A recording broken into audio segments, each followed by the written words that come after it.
Monsieur le Premier ministre, Mesdames, Messieurs les ministres et secrétaires d'État, Excellences, Mesdames, Messieurs les ambassadeurs et représentants du corps diplomatique, Mesdames, Messieurs les partenaires techniques et financiers, honorables élus territoriaux, notabilités religieuses et coutumières, Mesdames, Messieurs les représentants du secteur privé, de la société civile, des organisations d'agriculteurs, d'éleveurs, de pêcheurs, d'artisans, Mesdames, Messieurs les représentants des femmes et des jeunes, honorables représentants des forces vives de la nation, honorables invités en vos rangs et titres, mes chers compatriotes. Je voudrais avant tout propos exprimer ma compassion et ma solidarité aux populations riveraines du fleuve Sénégal qui ont été durement frappées par les inondations dues aux crues du fleuve éponyme. Mes chers compatriotes, je me rendrai dans la région de Kédougou pour apporter mon réconfort aux populations éplorées. Les 18 et 19 octobre 2024. D'ores et déjà, le ministère de la Famille et des Solidarités, accompagné du ministère de l'Intérieur et du ministre de l'Intérieur et de la Sécurité publique, sont dans la région au chevet des populations qui ont été touchées par ces inondations. Mes chers compatriotes, le 24 mars 2024, le peuple sénégalais souverain a décidé, dans un élan de responsabilité historique et patriotique, de m'élire à la tête de notre cher pays, le Sénégal. Ce choix sans précédent a consacré une volonté collective de rompre de haute lutte avec des pratiques d'un autre temps. Il a également consacré un projet politique inédit qui trouve sa source dans les valeurs séculaires de notre nation, bâties sur l'honneur et la dignité.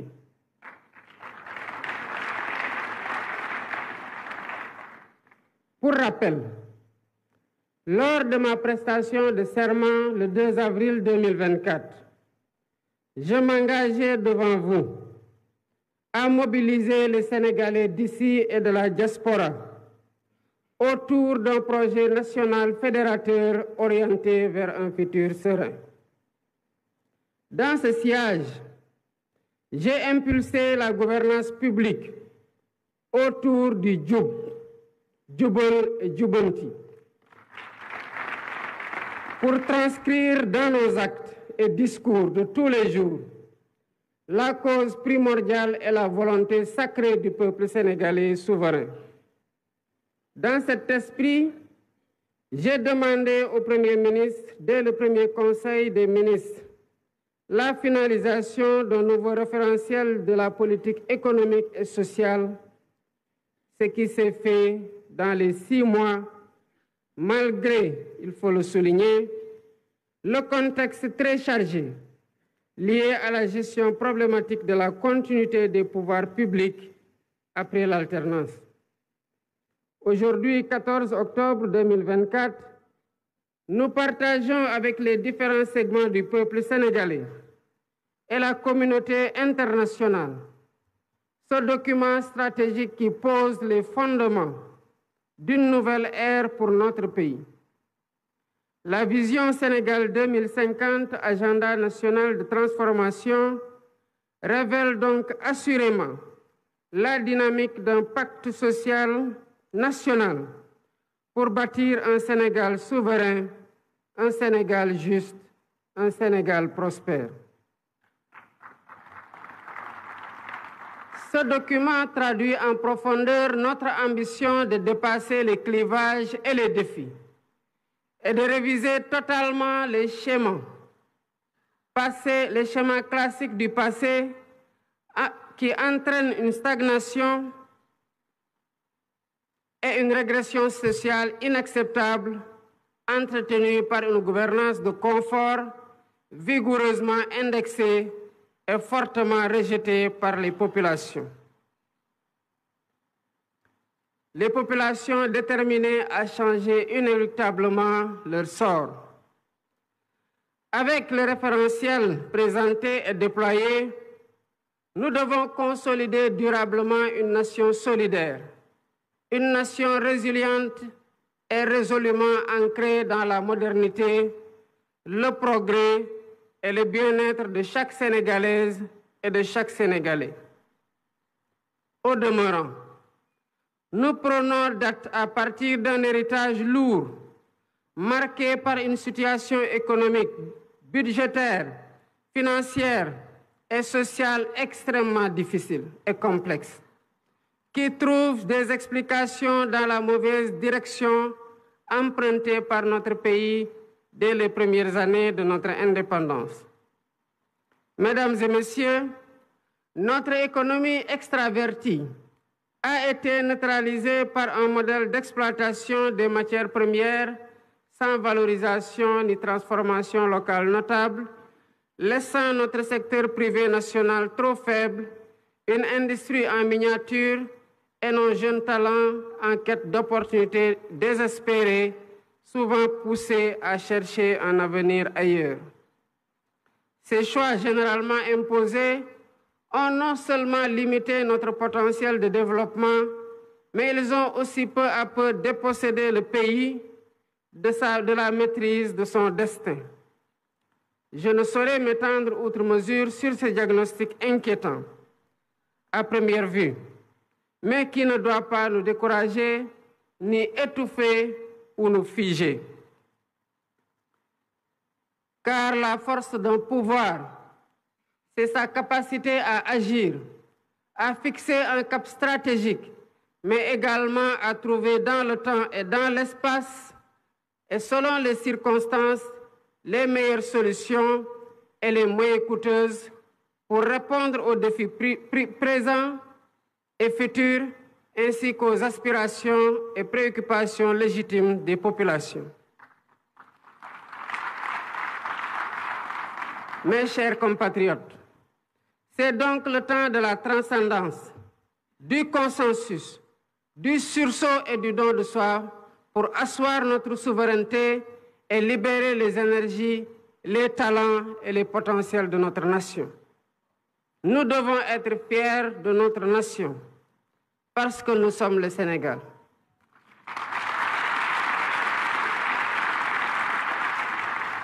Nous sommes le Sénégal, un pays de courage. Nous sommes le Sénégal, un pays de résilience. Nous sommes le Sénégal, un pays de solidarité face à l'épreuve.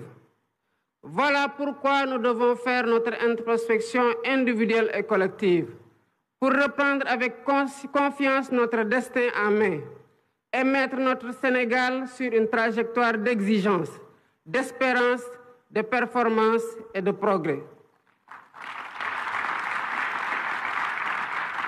C'est tout le sens et la pertinence de la vision Sénégal 2050. Cette nouvelle stratégie nationale de développement est une réponse innovante aux défis de la transformation systémique du Sénégal.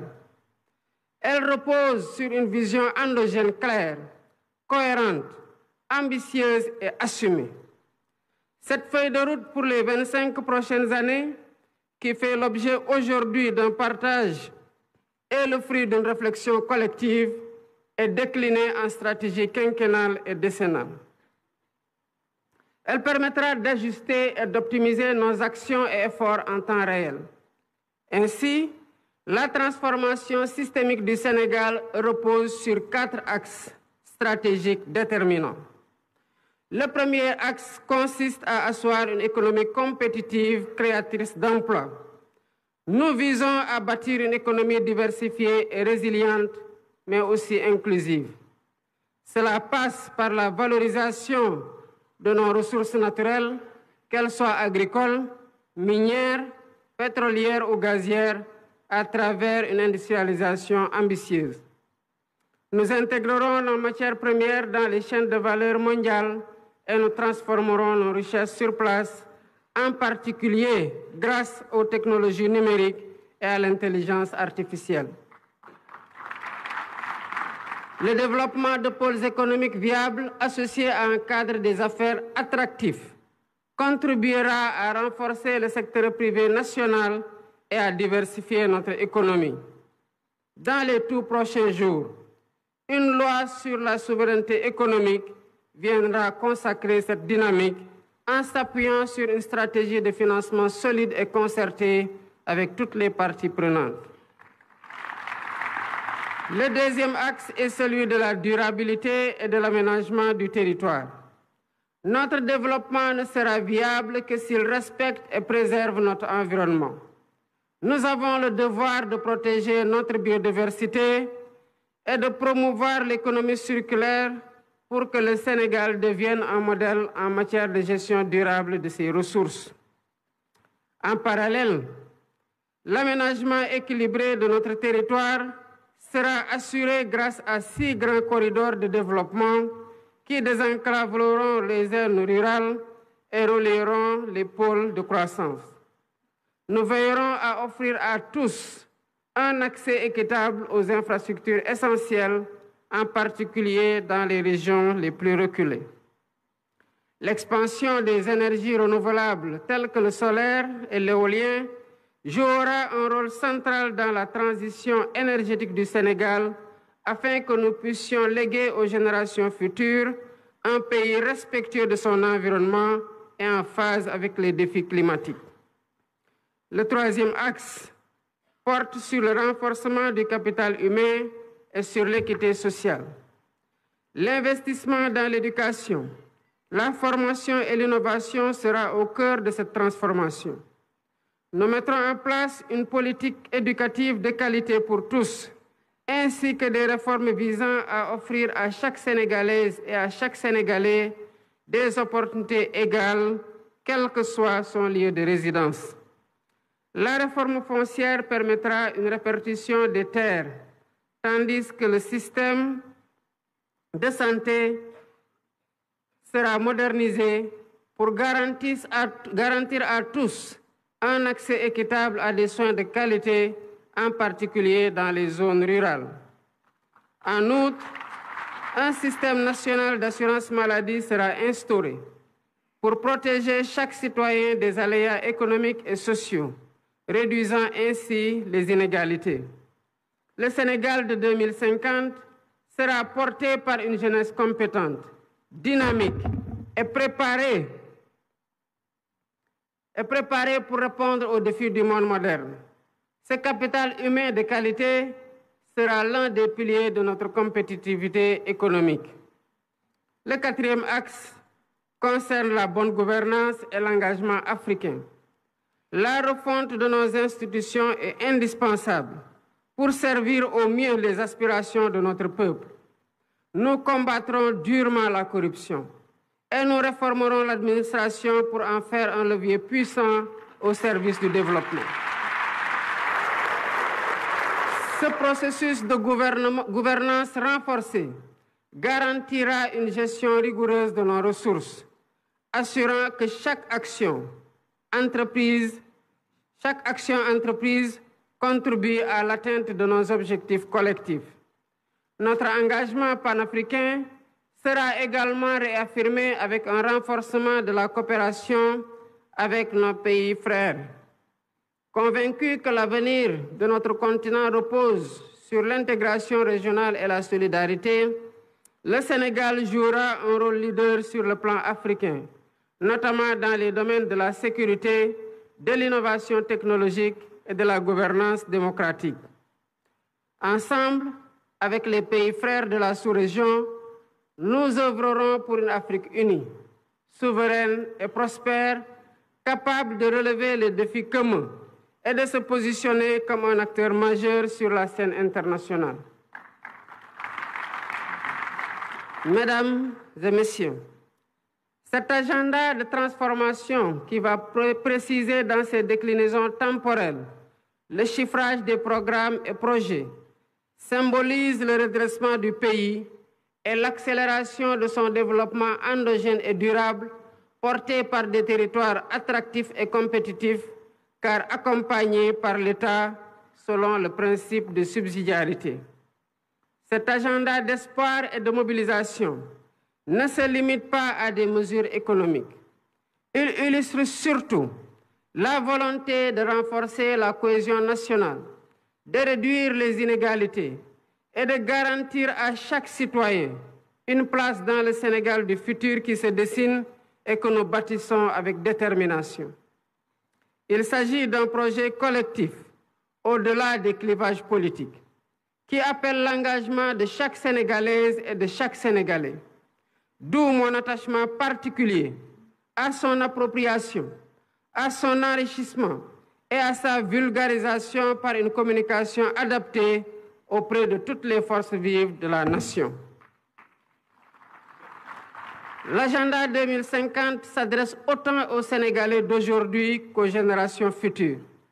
C'est une vision pour un Sénégal qui n'aspire pas seulement à participer au monde de demain, mais à y jouer un rôle majeur, à être un acteur de premier plan dans la sous-région et un modèle de développement pour l'Afrique. Je voudrais, à cet instant précis, adresser mes chaleureuses félicitations au Premier ministre Ousmane Sonko.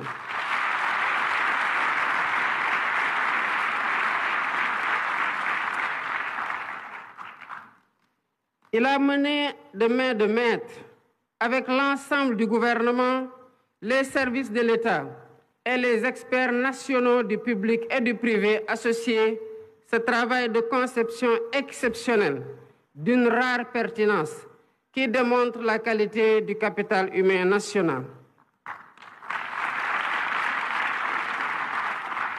Mes chers compatriotes, notre volonté ne pourra être complète que si nous avons les moyens de notre autonomie économique, monétaire, énergétique, alimentaire, mais aussi sociale et culturelle. Le chemin que nous empruntons est exigeant, mais il est le seul à même de garantir notre succès durable. Les citoyens doivent être exigeants envers les gouvernants, mais chaque citoyen doit aussi être exigeant avec soi-même dans son apport personnel dans l'œuvre de construction nationale. C'est ainsi qu'ensemble, comme un seul peuple, poursuivant le même but et animés de la même foi en notre progrès, nous construirons un Sénégal plus fort, un Sénégal plus juste, un Sénégal plus prospère. Vive le Sénégal souverain. Je vous remercie de votre aimable attention.